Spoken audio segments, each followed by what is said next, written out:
Sejam todos bem-vindos ao canal Companheiros da Luz. Leitura do livro Ação e Reação. Coleção A Vida no Mundo Espiritual, obra do Espírito André Luiz, por Chico Xavier.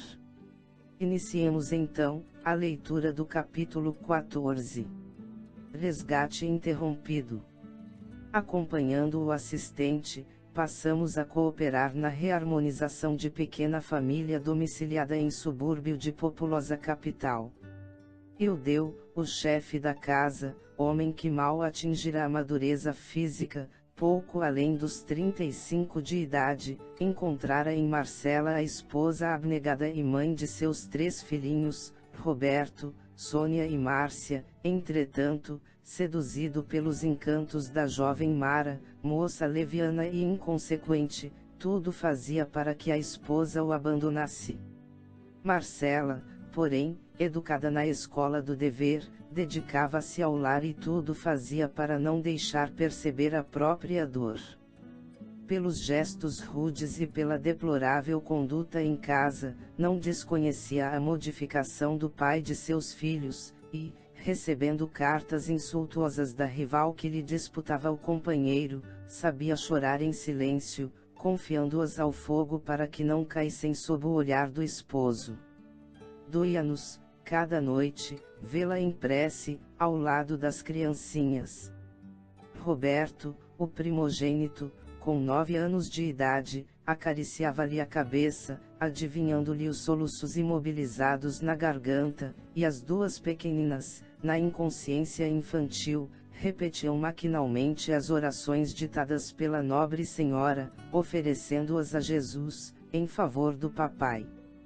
Em atormentada vigília até noite alta, agoniava-se-lhe o espírito, observando Eudeu, Estroina, alcançando o lar, tresandando a licores alcoólicos e exibindo os sinais de aventuras inconfessáveis. Se erguia a voz, lembrando alguma necessidade dos meninos, retorquia ele, irritado. Vida infame! Sempre você a recriminar-me, a aborrecer-me, a perseguir-me com censuras e petitórios. Se quiser dinheiro, trabalhe. Se eu soubesse que o casamento seria isso, teria preferido estourar os miolos a assinar um contrato que me escraviza a existência inteira. E gritando, intemperante, mostrava-nos a tela das suas recordações, em que Mara, a jovem sedutora, lhe surgia à mente, como sendo a mulher ideal. Cotejava-a com a esmaecida figura da esposa que as dificuldades acabrunhavam, e governado pela imagem da outra, entregava-se a chocantes excitações, ansiando fugir do lar. Marcela, em pranto, suplicava-lhe tolerância e serenidade, acentuando que não desdenhava o serviço. Despendia o tempo de que dispunha na cooperação mal remunerada, em favor de lavanderia modesta. Contudo, os afazeres domésticos não lhe permitiam fazer mais. Hipócrita! Berrava o marido que a cólera transtornava. E eu? Que pretende você de mim? Posso acaso fazer mais? Sou um homem dependurado em lojas e armazéns. Devo a todos. Por sua causa, simplesmente em razão do seu desperdício. Não sei até quando poderei aturá-la. Não será mais aconselhável regresse você à terra que teve a infelicidade de vê-la nascer. Seus pais estão vivos. A pobre criatura em lágrimas emudecia, mas, sendo a voz dele estentórica, quase sempre o pequeno Roberto acordava e acorria em socorro da mãezinha, enlaçando-a, estremunhado. Eudeu avançava sobre o miúdo interventor a sopapos, clamando com irreprimível revolta. Saia daqui! Saia daqui! E qual se o Petis lhe não fora filho mas adversário confesso, acrescentava, cerrando os punhos. Tenho gana de matá-lo. Matá-lo! Todas as noites, esta mesma pantomima. Bandido! Palhaço! E o menino, agarrado ao colo materno, sofria pancadas até recolher-se de novo ao leito, em pranto convulsivo. Entretanto, se as filhinhas choramingassem, eis que o genitor se desfazia em ternura ainda mesmo quando plenamente embriagado, proferindo, bondoso: minhas filhas, minhas pobres filhas, que será de vocês no futuro? É por vocês que ainda me encontro aqui, tolerando a cruz desta casa. E, não raro, ele próprio ia reacomodá-las no berço. Silas e nós entrávamos em ação, a benefício de Marcela e dos filhinhos.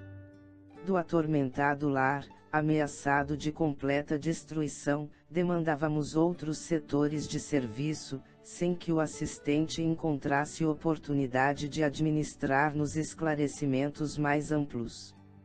Todavia, quase que diariamente, à noite, ali aplicávamos alguns minutos em tarefas que nos falavam aos refolhos do coração. Contudo, apesar de nosso esforço, o chefe da família mostrava-se, cada dia, mais indiferente e distante. Enfadado e irritadiço, não concedia à esposa nem mesmo a gentileza de leve saudação. Fascinado pela outra, passara a odiá-la. Pretendia desobrigar-se do compromisso assumido e trilhar nova senda. No entanto, como atender ao problema do amor às pequeninas? Sinceramente pensava de si para consigo, não amava a Roberto, o filho cujo olhar o acusava sem palavras, lançando-lhe em rosto o censurável procedimento, mas adorava Sônia e Márcia, com desvelada ternura. Como ausentar-se delas no desquite provável? De certo, a companheira teria assegurados, perante a lei, os direitos de mãe, senhora de nobre conduta. Marcela contaria com o favor da justiça. Refletia. Ainda assim, não renunciava ao carinho de Mara, cuja dominação lhe empolgava o sentimento enfermiço. Fosse onde fosse, registrava-lhe a influência sutil, a desfibrar-lhe o caráter e a dobrar-lhe a cerviz de homem que, até encontrá-la, fora honrado e feliz. Por vezes, tentava subtrair-se-lhe ao jugo, mas em vão. Marcela apresentava o semblante da disciplina que lhe competia observar e da obrigação que lhe cabia cumprir, quando Mara, de olhos em fogo, lhe acenava à liberdade e ao prazer. Foi assim que lhe nasceu no cérebro doentio uma ideia sinistra: assassinar a esposa, escondendo o próprio crime, para que a morte dela aos olhos do mundo passasse como sendo autêntico suicídio. Para isso alteraria o roteiro doméstico. Procuraria abolir o regime de incompreensão sistemática, daria tréguas à irritação que o senhoreava e fingiria ternura para ganhar confiança, e, depois de alguns dias, quando Marcela dormisse, despreocupada, desfechar-lhe-ia uma bala no coração, despistando a própria polícia. Acompanhamos-lhe a evolução do tresloucado plano, porquanto é sempre fácil penetrar o domínio das formas pensamento, vagarosamente construídas pelas criaturas que as edificam, apaixonadas e persistentes, em torno dos próprios passos. Na aparente calmaria que sustentava, Eudeu, embora sorrisse, exteriorizava ao nosso olhar o inconfessável projeto, armando mentalmente o quadro criminoso, detalhe por detalhe. Para defender Marcela, porém, cuja existência era amparada pela mansão que representávamos, o assistente reforçou na casa o serviço de vigilância. 2 companheiros nossos, zelosos e abnegados, alternativamente ali passaram a velar, dia e noite, de modo a entravar o pavoroso delito. Achávamo-nos, certa feita, em atividade assistencial ao pé de alguns doentes, quando o irmão em serviço veio até nós, comunicando inquieto, a precipitação dos acontecimentos. De alma aturdida pela influência de homicidas desencarnados que lhe haviam percebido os pensamentos expressos, intentaria Eudeu aniquilar a companheira naquela mesma noite. Silas não vacilou. Demandamos de imediato a casa singela em que se reunia a equipe doméstica atormentada. Dispondo da extensa autoridade de que se achava investido, o nosso orientador, empregando o concurso de entidades amigas, em rotina de trabalho nas vizinhanças, inicialmente baniu os alcoólatras e delinquentes desencarnados que ali se acolhiam. Apesar da providência, o plano infernal na cabeça de nosso pobre amigo evidenciava-se integralmente maduro. A madrugada ia alta. Com o coração apressado, relanceando o olhar medroso pelas paredes nuas do gabinete em que examinava o pente de uma pistola, qual se nos adivinhasse a presença, o chefe da família revelava-se disposto à consumação do ato execrável. Revestindo-lhe todo o cérebro, surgia a cena do assassínio, calculadamente prevista, movimentando-se em surpreendente sucessão de imagens. Oh! Se as criaturas encarnadas tivessem consciência de como se lhes exteriorizam as ideias, certamente saberiam guardar-se contra o império do crime. O irrefletido pai pensava demandar o aposento dos filhos, para trancá-los à chave, de maneira a evitar-lhes o testemunho, quando Silas de improviso, avançou para o leito das meninas, e utilizando os recursos magnéticos de que dispunha, chamou a pequena Márcia, em corpo espiritual, à rápida contemplação dos pensamentos paternos. A criança, em comunhão com o quadro terrível, experimentou tremendo choque e retornou de pronto ao veículo físico, bradando desvairada, como quem se furtasse ao domínio de asfixiante pesadelo. Papai! Paizinho! Não mate! Não mate! Eudeu, a esse tempo, já se encontrava à porta, sustendo a arma na mão direita e tentando manobrar a fechadura com a mão livre. Os gritos da menina ecoaram em toda a casa, provocando alarido. Marcela num instante, pôs-se de pé surpreendendo o marido ao pé da filha, e junto deles, o revólver augurando maus presságios. A mulher bondosa e incapaz de suspeitar das intenções dele, recolheu cautelosamente a arma, e crendo que o esposo pretendera suicidar-se, implorou em pranto. Ó! Eudeu, não te mates! Jesus é testemunha de que tenho cumprido retamente todos os meus deveres.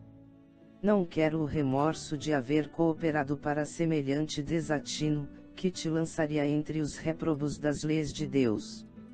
Procede como quiseres, mas não te despenhes no suicídio. Se é de tua vontade, monta nova casa em que vivas com a mulher que te faça feliz. Consagrarei minha existência aos nossos filhos. Trabalharei conquistando o pão de nossa casa com o suor de meu rosto, entretanto, súplico, não te mates. A generosa atitude daquela mulher sensibilizava-nos até as lágrimas.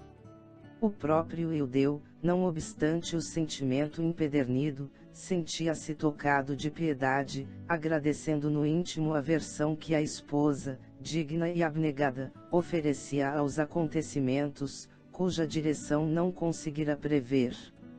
E encontrando a escapatória que de há muito buscava, longe de ouvir os brados da consciência que o concitavam à vigilância, exclamou a afeição de vítima.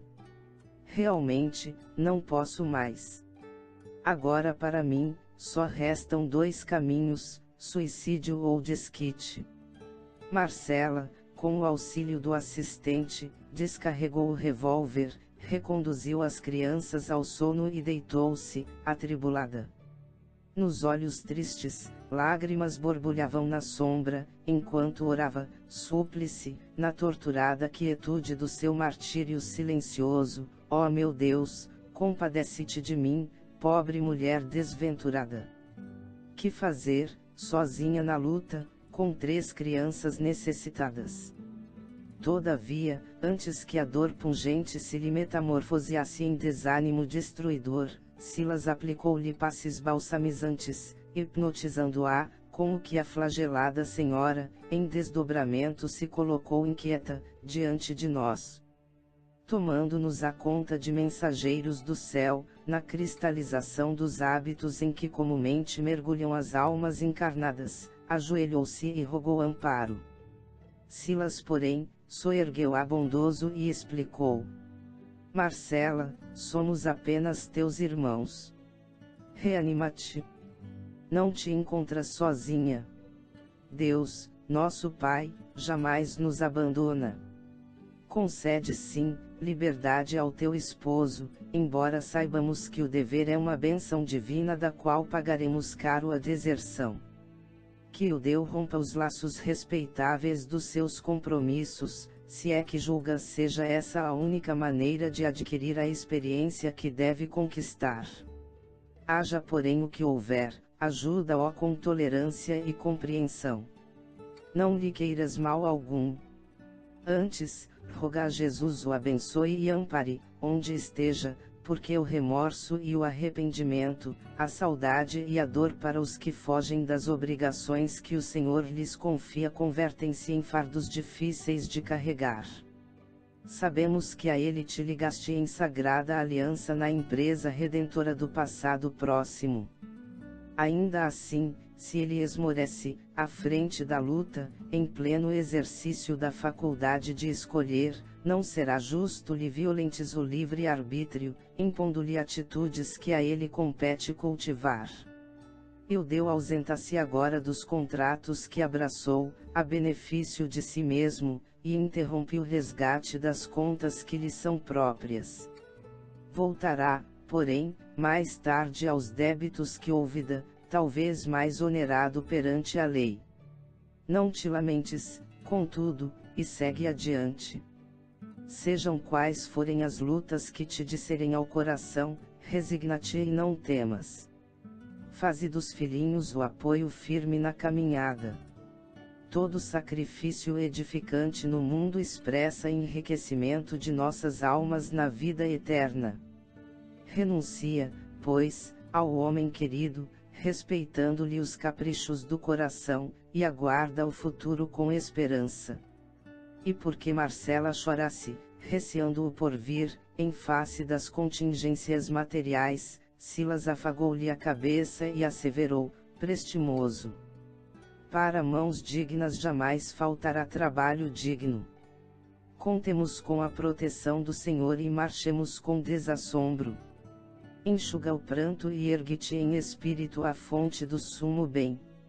Nesse ínterim, parentes desencarnados da jovem senhora assomaram carinhosamente ao recinto, estendendo-lhe as mãos. E nosso orientador confiou-lhes Marcela, chorosa, rogando-lhes ajuda para que a vissemos restaurada. Retiramo-nos, em seguida.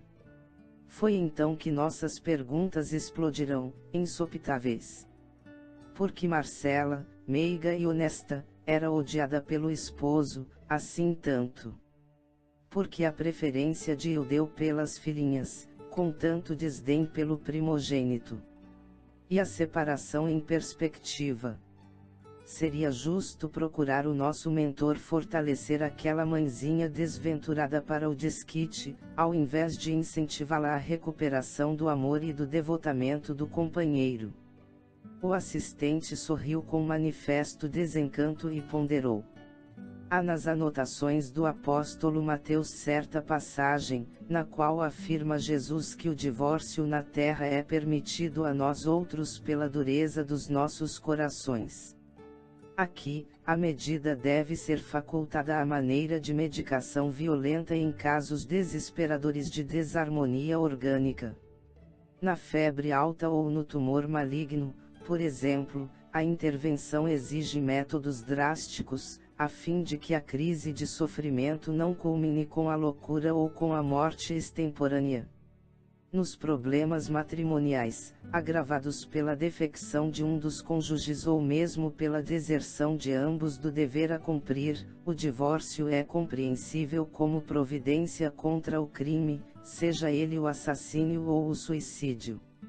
Entretanto, assim como o choque operatório para o tumor e a quinina para certas febres são recursos de emergência, sem capacidade de liquidar as causas profundas da enfermidade, as quais prosseguem reclamando tratamento longo e laborioso, o divórcio não soluciona o problema da redenção, porque ninguém se reúne no casamento humano ou nos empreendimentos de elevação espiritual, no mundo, sem o vínculo do passado, e esse vínculo, quase sempre, significa débito no espírito ou compromisso vivo e delongado no tempo. O homem ou a mulher, desse modo, podem provocar o divórcio e obtê-lo, como sendo o menor dos piores males que lhes possam acontecer. Ainda assim, não se liberam da dívida em que se acham incursos, cabendo-lhes voltar ao pagamento respectivo, tão logo seja oportuno. E porque as nossas muitas interrogações pairavam no ar, o generoso orientador prosseguiu. No caso de Ildeu e Marcela, já meticulosamente estudado em nossa mansão, temos duas almas em processo de reajuste, há vários séculos. Para não nos perdermos em compridas minuciosas investigações, convém lembrar tão somente algumas notas da existência última, em que ambos, como marido e mulher, aqui mesmo no Brasil, se entregaram a difíceis experiências. Ele, depois de casado, continuou irrequieto, entre a irresponsabilidade e a aventura, nas quais seduziu duas moças, filhas do mesmo lar. Primeiramente, enganou uma delas, abandonando a esposa que a lei lhe havia confiado. Passando, porém, ao convívio da segunda companheira, que patrocinava o desenvolvimento da irmãzinha menor, que os pais, à beira do túmulo, lhe haviam entregue, Ildeu não vacilou em aguardar-lhe a floração juvenil para submetê-la igualmente aos seus caprichos inconfessáveis. Entrando em franca decadência moral, precipitou-as no meretrício, em cujas correntes de sombra as pobres criaturas se viram quais andorinhas aprisionadas na lama. Abandonada a esposa, que era então a mesma companheira de agora, a sofredora mulher, incapaz de sofrear-se no insulamento, após 5 anos de expectativa e solidão, aceitou a companhia de um homem digno e trabalhador, com quem passou maritalmente a viver.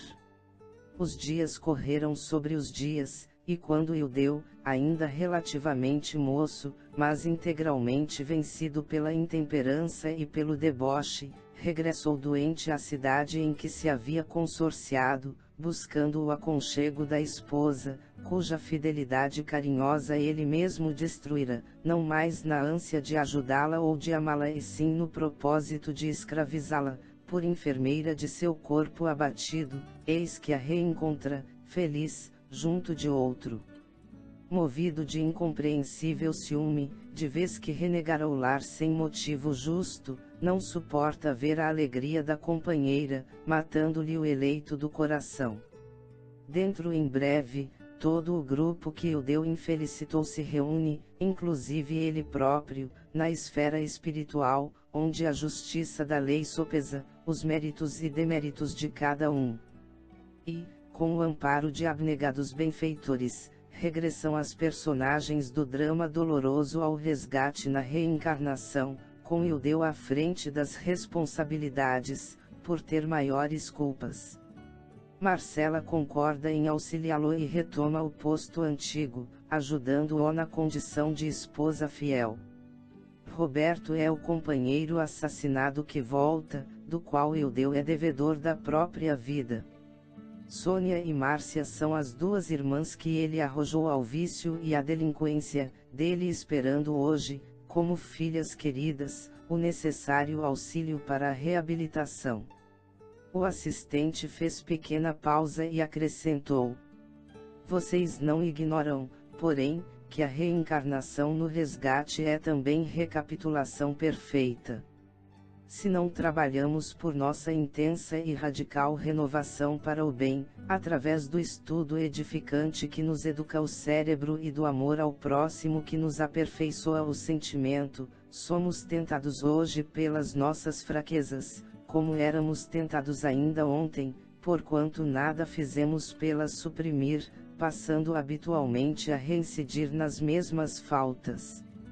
Segundo observam, Eudeu, displicente e surdo aos avisos da vida, é o mesmo homem do passado, buscando a suposta felicidade, fora do templo doméstico, desprezando a esposa, querendo estremecidamente as filhinhas, nas quais revê as companheiras do passado, e nada faz por perder a instintiva aversão pelo filhinho, em cujo contato adivinha o antigo rival, que lhe foi vítima da fúria arrasadora.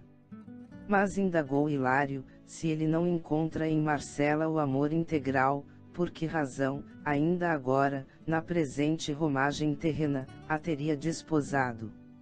A afetividade juvenil não é sinal de confiança e ternura. Sim, encareceu Silas, bondoso, é preciso considerar que nos achamos ainda longe de adquirir o verdadeiro amor, puro e sublime. Nosso amor é, por enquanto, uma aspiração de eternidade encravada, no egoísmo e na ilusão, na fome de prazer e na egolatria sistemática, que fantasiamos como sendo a celeste virtude. Por isso mesmo, a nossa afetividade terrestre, quando na primavera dos primeiros sonhos da experiência física, pode ser um conjunto de estados mentais, consubstanciando simplesmente os nossos desejos. E nossos desejos se alteram todos os dias. Em razão disso, recordemos o imperativo da recapitulação. Nessa ou naquela idade física, o homem e a mulher, com a supervisão da lei que nos governa os destinos, encontram as pessoas e as situações de que necessitam para superarem as provas do caminho, provas indispensáveis ao burilamento espiritual de que não dispensam para a justa ascensão às esferas mais altas. Assim é que somos atraídos por determinadas almas e por determinadas questões, nem sempre porque as estimemos em sentido profundo, mas sim porque o passado a elas nos reúne, a fim de que por elas e com elas venhamos a adquirir a experiência necessária à assimilação do verdadeiro amor e da verdadeira sabedoria. É por isso que a maioria dos consórcios humanos, por enquanto, constituem ligações de aprendizado e sacrifício, em que, muitas vezes, as criaturas se querem mutuamente e mutuamente sofrem pavorosos conflitos na convivência uma das outras. Nesses embates, alinham-se os recursos da redenção. Quem for mais claro e mais exato no cumprimento da lei que ordena seja mantido o bem de todos, acima de tudo, mais ampla liberdade encontra para a vida eterna. Quanto mais sacrifício com serviço incessante pela felicidade dos corações que o Senhor nos confia, mais elevada a ascensão à glória do amor divino. Então argumentei, nosso amigo Eudeu estará interrompendo o pagamento da dívida em que se empenhou. Isso mesmo. E Marcela? Perguntou Hilário, garantirá por ele a sustentação do lar. É o que esperamos e tudo faremos para auxiliá-la, já que o esposo, mais uma vez, falhou nos contratos assumidos. Não será lícito contar, matematicamente, com o heroísmo dela à frente da casa. Insistiu meu colega. Quem poderá medir a resistência dos outros? Falou Silas, sorrindo. Marcela é senhora de si, e com a deserção do esposo, é chamada a encargos duplos. Desejamos sinceramente que ela seja forte e se sobreponha às vicissitudes da existência, mas se resvalar para delituosos desequilíbrios, que lhe comprometam a estabilidade doméstica, na qual os filhos devem crescer para o bem, mais complicado e mais extenso se fará o débito de Eudeu, porquanto as falhas que ela venha a cometer serão atenuadas pelo injustificável abandono em que a lançou o marido. quem se faz responsável por nossas quedas, experimenta em si mesmo a ampliação dos próprios crimes. Hilário meditou, e disse, em seguida: imaginemos, porém, que Marcela e os filhinhos consigam vencer a crise, esmagando com o tempo as necessidades de que são agora vítimas.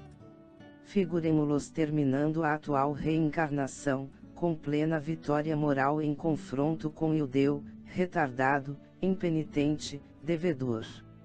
Se a esposa e os filhos, então definitivamente guindados à luz, dispensarem qualquer contato com a sombra, em franca ascensão às linhas superiores da vida, a quem pagará Ildeu o montante das dívidas em que se agrava?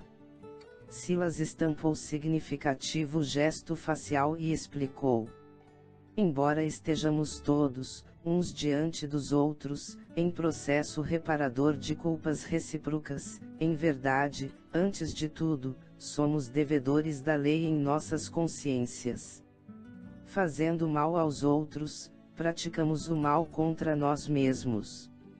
Caso Marcela e os filhinhos se ergam, um dia, a plenos céus, e na hipótese de guardar-se nosso amigo mergulhado na terra, vê-los a Ildeu na própria consciência, sofredores e tristes, quais os tornou, atormentado pelas recordações que traçou para si mesmo, e pagará em serviço a outras almas da senda evolutiva o débito que lhe onera o espírito, de vez que, ferindo os outros, na essência estamos ferindo a obra de Deus, de cujas leis soberanas nos fazemos réus infelizes, reclamando quitação e reajuste. Isso quer dizer? A palavra de Hilário, porém, foi cortada pela observação do assistente que, em lhe surpreendendo as ideias, falou firme. Isso quer dizer que, se Ildeu, mais tarde, desejar reunir-se a Marcela, Roberto, Sônia e Márcia, então redimidos nas esferas superiores, deverá possuir uma consciência tão dignificada e sublime quanto a deles, de modo a não se envergonhar de si mesmo, considerando-se a probabilidade de triunfo para a esposa e os filhinhos nas provas árduas que o porvir lhes reserva. Deus meu, clamou Hilário triste, quanto tempo então para uma empresa dessas? E quanta dificuldade para o reencontro, se os entes queridos não se dispuserem a esperar. Sim, confirmou Silas, quem se retarda por gosto não pode queixar-se de quem avança. A cada um, segundo as suas obras, ensinou o divino orientador, e ninguém no universo conseguirá fugir à lei. Eu e Hilário, profundamente tocados pela lição, calamo-nos, confundidos, para orar e pensar. Chegamos ao final deste capítulo. Não percam o próximo de número 15. Anotações oportunas. Muito obrigado, boa reflexão, que Jesus abençoe a todos.